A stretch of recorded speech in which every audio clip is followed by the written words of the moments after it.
Darksiders Genesis is not a Diablo clone.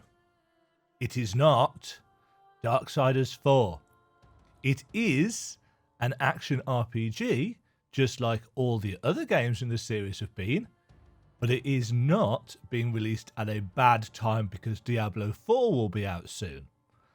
Hello, and welcome to another Demajen Reacts, where this video is a two-parter of sorts. First of all, Darksiders Genesis is out in about 2 weeks, and because of that, the hype train has started to roll. The mass marketing, the marketing department over at Airship Syndicate and THQ have started pushing out adverts for Genesis on Instagram, on YouTube, on Facebook, all over the place. And naturally, because I have quite famously voiced my positive opinions about the series, I've been served these adverts left, right and centre. And as often happens, it's the same advert across all the platforms, but the comments beneath them are interesting to read. So I have seen comments about, oh, they've just turned it into another Diablo game. They haven't. It is not a loot-based action RPG. It is not a point-and-click, left mouse button, right mouse button, 4 skills action RPG. It is a Darksiders game, a lot like Darksiders 1, the War Master Edition. What I can't remember what the actual title was. Was it Wrath of War? Technically, the only thing that makes it look like a Diablo clone is the fact that it's from that top-down perspective. And the only reason I suspect why it's from that top-down perspective is because that's probably the best way of giving Strife decent gameplay. That is the best way, I think. The kind of, and I'm going to use a Diablo analogy now, the kind of Demon Hunter gameplay, the top-down shooting in all directions, twin-stick shooter style gameplay for Strife seems to me to be the actual logical recourse for the particular character. How they are going to do it for, assuming they do Darksiders 4 as a standalone game for Strife, as opposed to Darksiders 4 as being all 4 horsemen, I don't honestly know how they're going to do Strife justice. I think this might be the best way of doing it, but it is not a Diablo game. There is no loot. There are no weapon and armor pickups loot in the world. There are no crafting materials. Kinda. We'll get back to that. And thank God, actually, that they've removed the random loot, because, as I'm sure I've said multiple times in the past, the random loot drops in Darksiders 2 were one of my least favourite things about that. Darksiders 2 was, for me, a loot management game 2/3 of the time, and a horse travel simulator for a good chunk of it as well. There was very little content in Darksiders 2.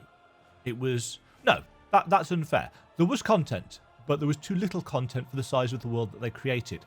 It was like taking a small amount of butter and spreading it about as thinly as possible as you could over your toast. That's my my summary on Darksiders 2. Don't get me wrong, I still like the game, just don't think it's as good as 1 or 3. So Diablo 4 is not out for a couple of years yet. Darksiders Genesis is not in any way a contender, a competitor to Diablo 4 or Path of Exile 2 or whatever ARPG you are interested in. Lost Ark Online. It's just not the same thing. But don't get me wrong, I understand where people are coming from. If they've seen screenshots or they've seen a 5-second snippet of gameplay from one of these Facebook ads or one of these Instagram ads, I can see where you're coming from. Yeah, I'm not ragging on you, but it's not a Diablo clone. Watch more. Watch people talk about the game. Listen to me. I've not played it, but I've watched quite a lot of footage from it. What I haven't watched is this. The first 16 minutes of Darksiders Genesis. Once again, IGN has got this weird kind of exclusivity, first hits first look gameplay thing going on. They've got the first 16 minutes. From the thumbnail of the video, it looks like they've got the animated opening cutscene as part of this. It's not just gameplay. And I'm really intrigued. Now, I did something like this for Darksiders 3. You know, I spoiled, some might argue, the opening of the game for myself.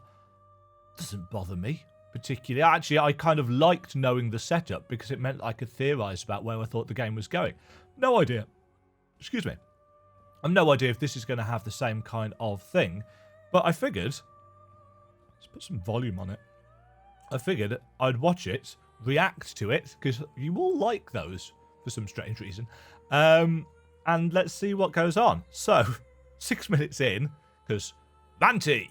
Let's watch. The war for Eden has ended. The Nephilim, unnatural spawn of angel and demons, sought to claim the paradise for themselves, but were ultimately slaughtered by 4 of their own kind. Question mark? The Horsemen. Not sure what the question mark's for. Chosen to stand against their brothers and sisters by the Council, the Horsemen were granted great power to preserve the balance. Now Eden is a tomb and the fledgling humans have been relocated to begin a peaceful existence elsewhere. So this is set right after the Battle for Eden. The Horsemen have returned to... It's literally after the Battle for Eden. The Horsemen have returned to the Council to await their next mission.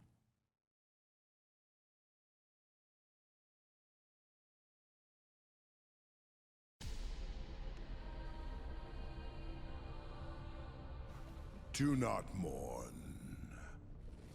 Do not doubt. Your actions in Eden were... They've changed the Council's voices. Necessary. Eden was intended for humanity, not the Nephilim. It was a great victory for the balance. In fact, it sounds like... You, Horseman. Victory? Victory? Maybe it's because the Council didn't need to disguise their voices back then. Fury in the background. No death. There. Where are death and fury? It matters not. Your purpose lies elsewhere. Lucifer, Lord of all hells, yet plots humanity. So they've split them. Weak though they may seem, these fledgling creatures are... Yeah, it sounds like they've... You can actually hear the slightly different Council members. The demon Samael, Ooh. Lord of Blackstone Keep, conspires with Lucifer. Oh, we're going to get to go and... Seek out Samael. Woohoo! Unravel this plot. Serve the balance. Show them the price of defying the Council. Crunch. Focus on Strife. He's the money Samael's shots. fortress is under attack. The Council could have mentioned that. I like the slightly His darker enemies are art. many, but few could muster the forces to attack him directly. Well, guess it's not going to be an in-and-out conversation then. Not likely. Well, one thing's for sure. We aren't using the front door. Let's get closer and see what we find. So this is going to take it. Oh, that. Pause. Pause. Okay, so that's going to take us straight into the gameplay. So, just before I watch some of this gameplay, because I haven't seen any of this at all, let's just quickly unpack that intro. So, the Charred Council, their voices haven't got the modulation effect that we've come to expect from Darksiders 1, 2, and 3. Now, either... That has to have been a choice. You could easily make voices... you could have easily made the voice actors' voices sound like they do in the 3 numbered games in the franchise. So it's got to have been a choice that they haven't done so. Unless the cutscene's not quite finished. But to be honest, since it's 2 weeks till launch, I imagine it is. The game must have gone gold, etc, etc. Although that being said, it's being released on... No, it is being released physical editions as well, isn't it?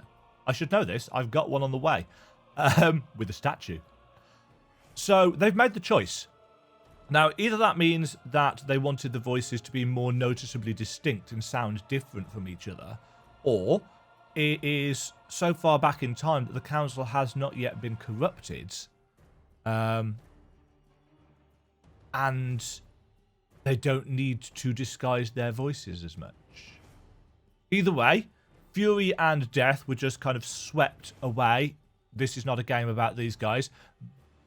I wonder if such an easy dismissal means that they might show up later in the game, not as playable characters, but as NPCs, I suppose. Other talky characters who we can interact with, but not play as.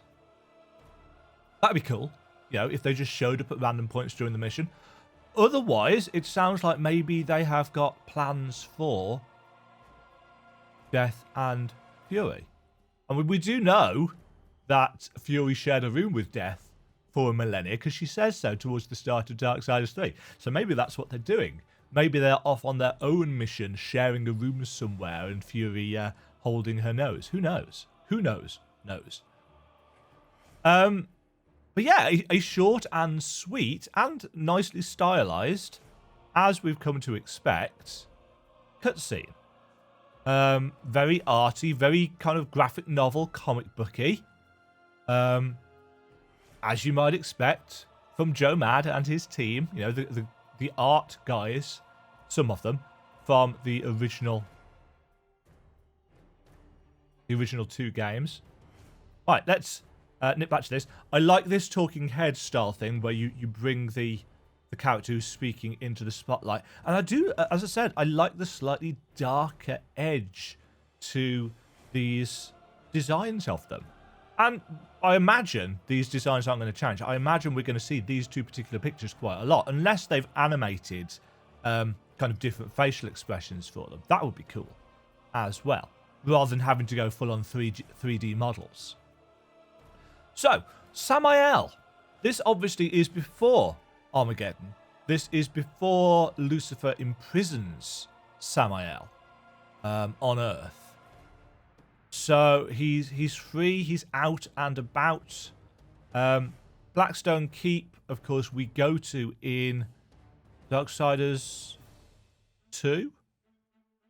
In the past and the present. It's destroyed in the present. It's been drawn away by corruption in the past. The area, I can't actually remember what the area surrounding it looks like. I think it's far too degraded to tell.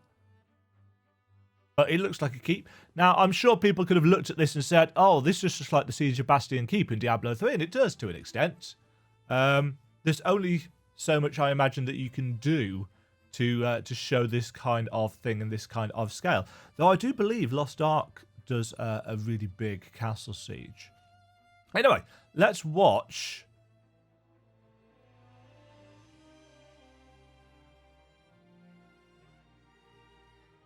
I say watch. Let's take a look at the UI.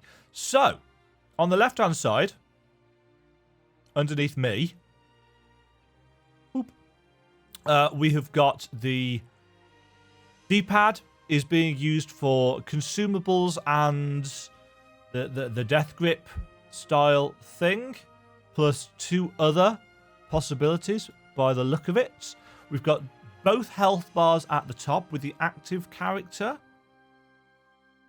No, the inactive character's portrait shown. We've got a nice little UI in the center. Left bumper and right bumper to dismount horse. Left trigger for charge. X for melee attack. Right trigger for guns. And I don't know whether this down in the bottom right is going to be on screen all the time. But that's just a key, I imagine, for games journalists to show them what the controls are and how to play.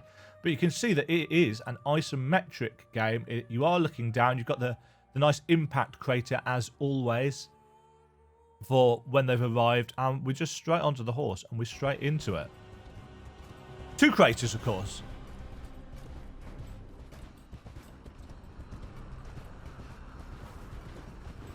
Looks like the battle's been going on for a while. The front walls still hold. Samael's forces will be drawn there, weakening his defenses elsewhere.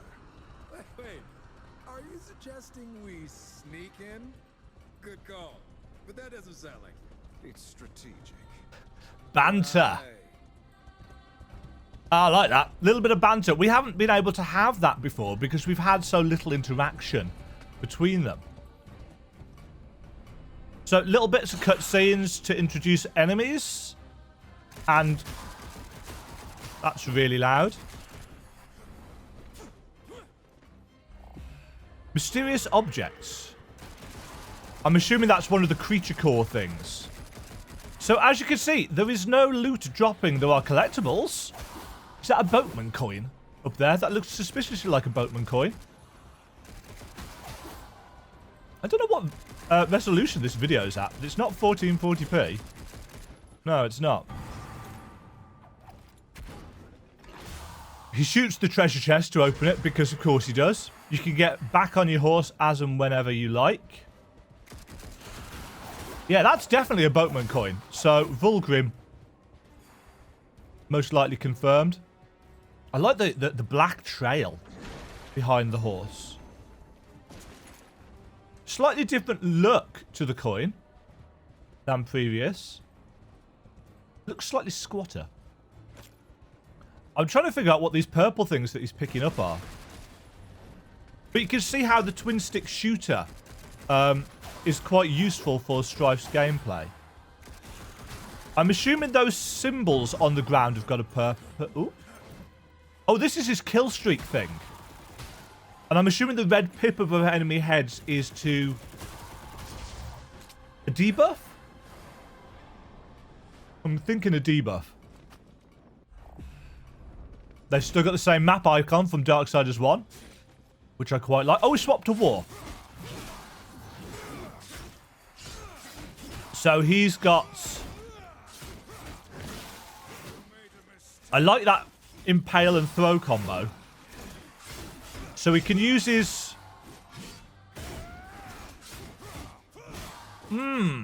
It'd be nice if they showed the enemy behind there as well, especially if you're in combat. That might be kind of annoying. Right, what's this? An arena? Horse swords. Okay, so there are going to be places where you can't ride a horse. This is no place for a horse. Purple chest. Sorry.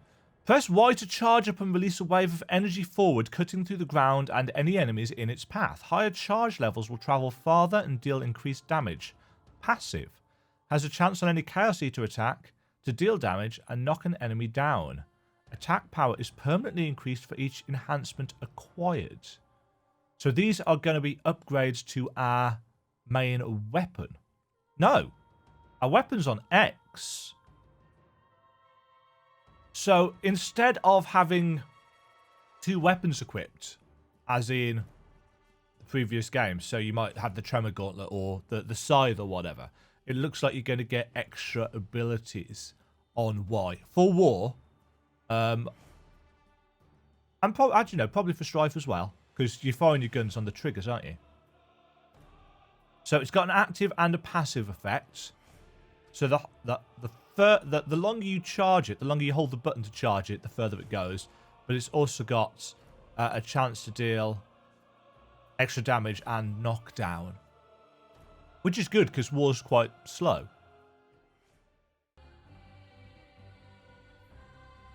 Oh, it's going to give us time to read it anyway. Oh, no. Right, Horseman rides... So this is a tutorial. So Strife, agile and equipped to control the battlefield from a distance with his trusty pistols, Mercy and Redemption. Obviously, he's got them both at this point in time. War opposes duty by going into the thick of battle and dominating from within with the Chaos Eater. Switch between War and Strife at any time with left bumper and A. Okay. Strife and War can discover new ammo types and enhancements over the course of their mission. Each can greatly affect their capabilities in battle and give them an upper hand. So left bumper and the stick allow you to split, to split. See, I just read the word. To select which enhancement that you want to use. So you don't just get to use all of them at a time. You have to choose which ability you want to use. Strife and War will both build up their Wrath meters during combat by collecting Wrath souls. Those are the yellow ones, as always. Each horseman has their own unique set of Wrath abilities that can deal damage and provide crowd control. So that again, that's left bumper and the other 3.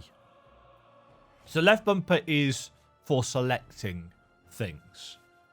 Either your character or the wheel or switching. Oh.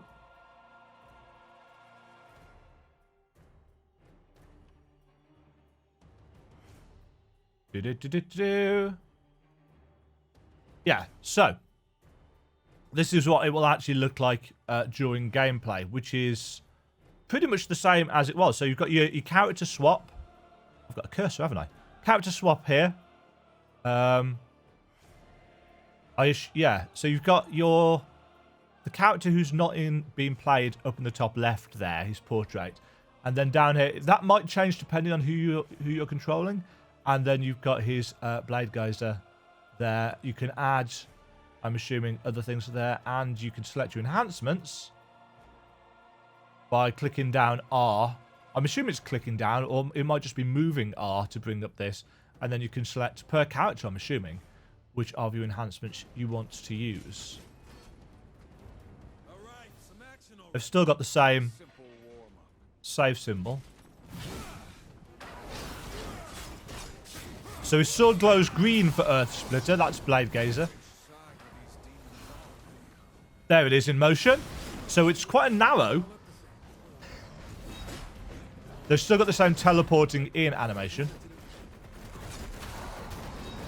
He's so sardonic. Mysterious objects.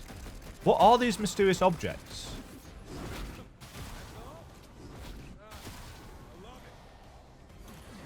So you've got all the different... Rather than flying around, the souls just seem to be more sedentary this time.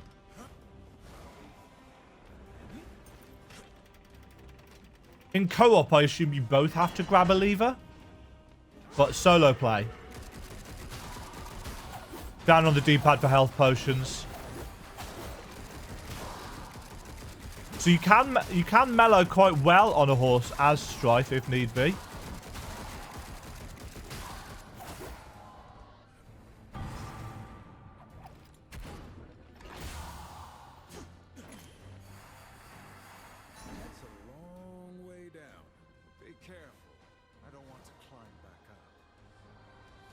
It sounds like War's got a little bit more personality.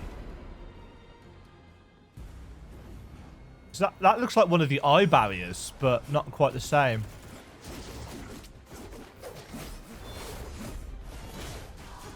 So that's part of Strife's melee. So he's building up a gauge at the bottom down here. Infinite ammo for his gun. Nice. A mysterious object dropped from an enemy. I think each enemy type that they're killing drops one of those.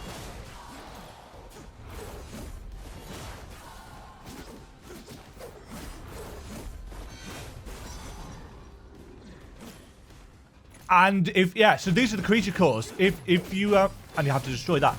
So if you have to level them up. That's the wrong do. We're bound now as enforcers of the balance. Test or not, we follow orders. I know what I signed up for. I'm just saying. Yeah, he's got quite a lot of range on his melee. Sammy. Yeah. I definitely have to change the audio balance when I play this for myself.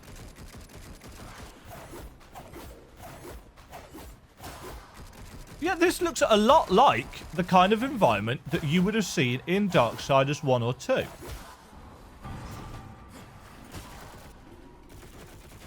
And another level to our mysterious objects. So you need to collect 30 of those to level it up.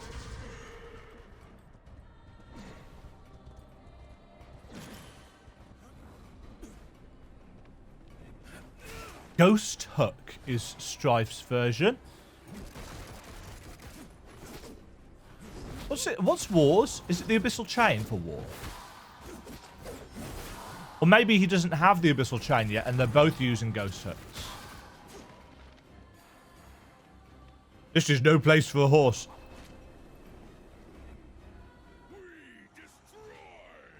So they've continued the little cutscenes just to change the camera angle, actually. Ghost Hook grab, view abilities, dash with left trigger, wing clip with Y. Falling to your death, still an issue.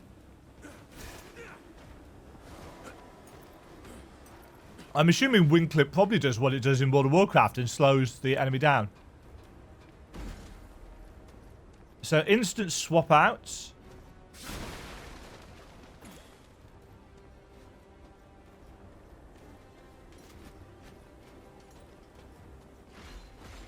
Spikes. Lots of spikes. I'm glad it's not just one of those shimmery barriers.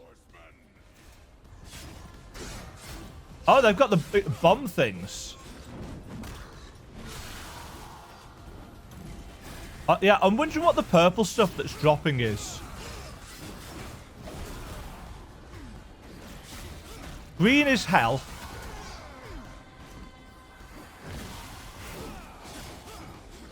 Yellow is wrath. Maybe purple's ammo?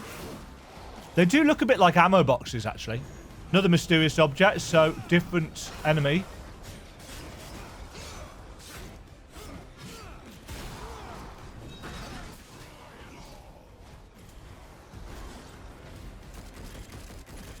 So, War is recovering in the background now.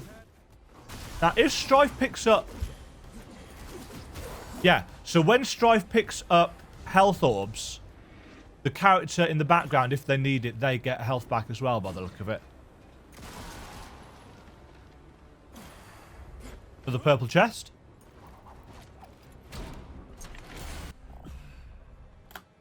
Charge shot. So this is a new enhancement for Strife. Fires a strong piercing bullet, can be charged up to 3 levels for increased shot power and size. Hot Streak fires fully charged shots instantly. Passive attack power is permanently increased for each ammo type acquired. So we are going to get, as I speculated, different ammo types for Strife. And Hot Streak, I think, is that burning meter that we build up. So the more enemies we kill, it builds that up and then it unleashes it and you start glowing purple and you deal increased damage and stuff like that. Oh. So equip it the same way. So yeah, his is the ammo selector. And you can have 2 slotted at once. And yes, when you fire it, you use the relevant button. And that's the Hot Streak graphic, so the purple glow. So as I speculated, I like the fact that they're color-coded. Now, whether they are color-coded because of elemental properties, if so, we've got lightning, fire, something, ice, and I'm assuming earth would be green because it's green for war. Oh no, lightning would be yellow. Maybe purple is force? Or, again, utter speculation. No clue. Firing will consume ammo. So I think his basic gun is infinite. That's the charge shot. That does a lot of damage. Boom, boom. So they've all got the execution moves back. The one thing that I really wish they'd patch into Darksiders 3... You were a bit late on that, mate. There's a boatman coin there. Ooh. And some friends. Yeah, so it looks like it's putting a dot on them.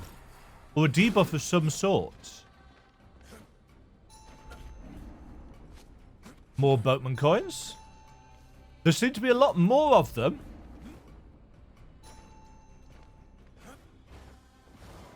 Than in the other games.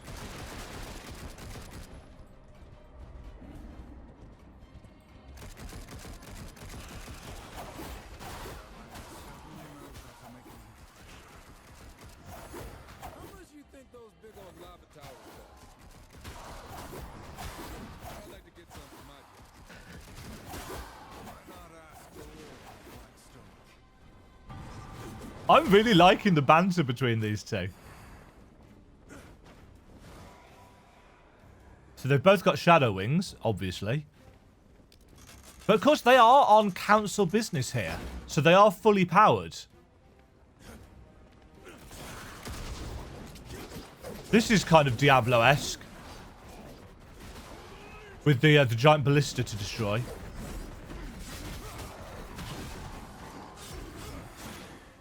Just in terms of the overall scenario, not in terms of gameplay or anything like that. I mean, it's very clearly controller driven. And I know that you can play Diablo 3 with a controller on the consoles. I'm wondering what you're going to be able to spend the currency on. More enhancements? Upgrades to health? Potions almost certainly. Although it does look quite easy gameplay wise, which was always my criticism of 1 and 2, that the gameplay was not really very challenging. But again, I'm sure this is on journalist difficulty. Where are you going? You're falling to your death. Yeah, so Wars is a ghost hook as well.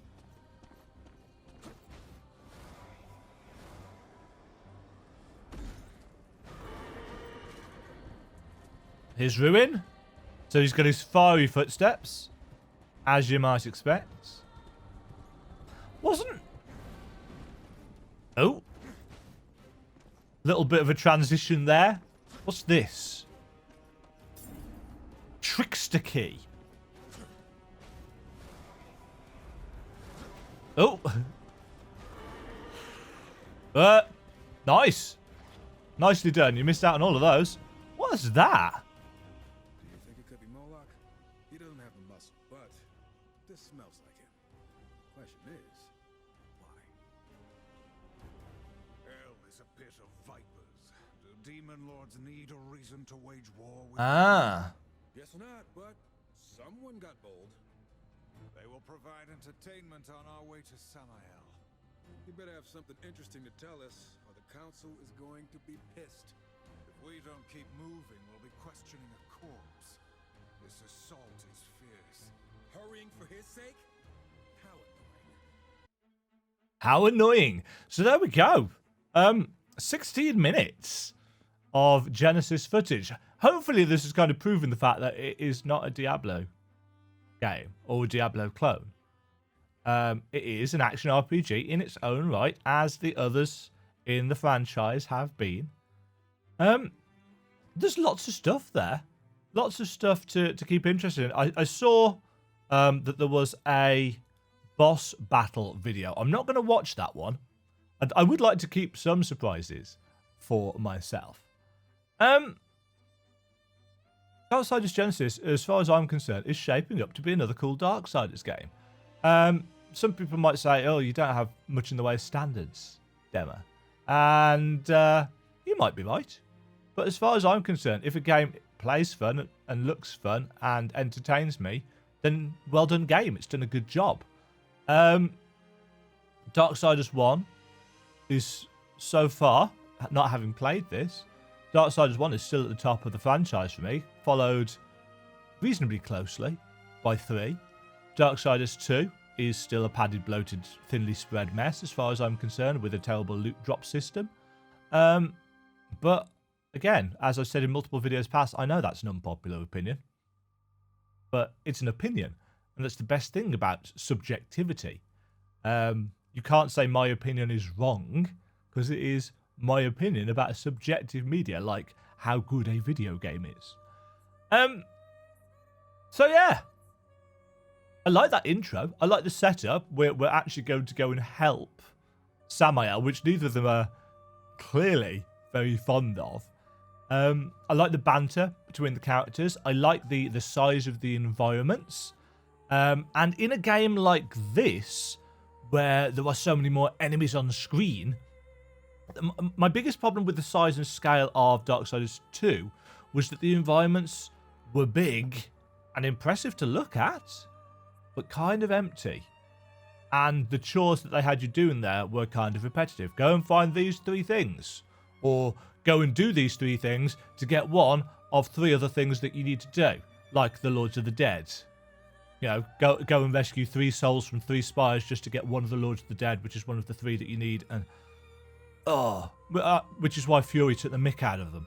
The idea that it made the creator sound lazy in Darksiders 3, which I very much appreciated and enjoyed, because that particular trope was worn very thin in Darksiders 2. Hopefully they don't fall down the same route here and keep it more fast-paced and keep it more interesting. We'll have to wait and see. Only a couple of weeks more to go. I do plan on doing I'm not going to say an unboxing video, because I don't quite have the setup for that, but I will show off the Strive figurine and stuff once my copy of the collector's edition arrives, as well as the art book, because obviously I'm a huge fan of Joe Mad's art as part of the series.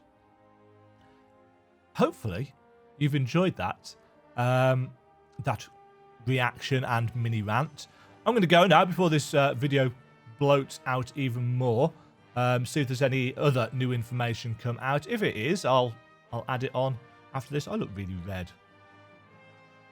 I wonder why. Right monitor. Yeah, if there's any more info, I'll tack it on at the end of this. But I'm not going to watch that boss fight. I feel like that boss fight is best left for when I actually get to see it in-game.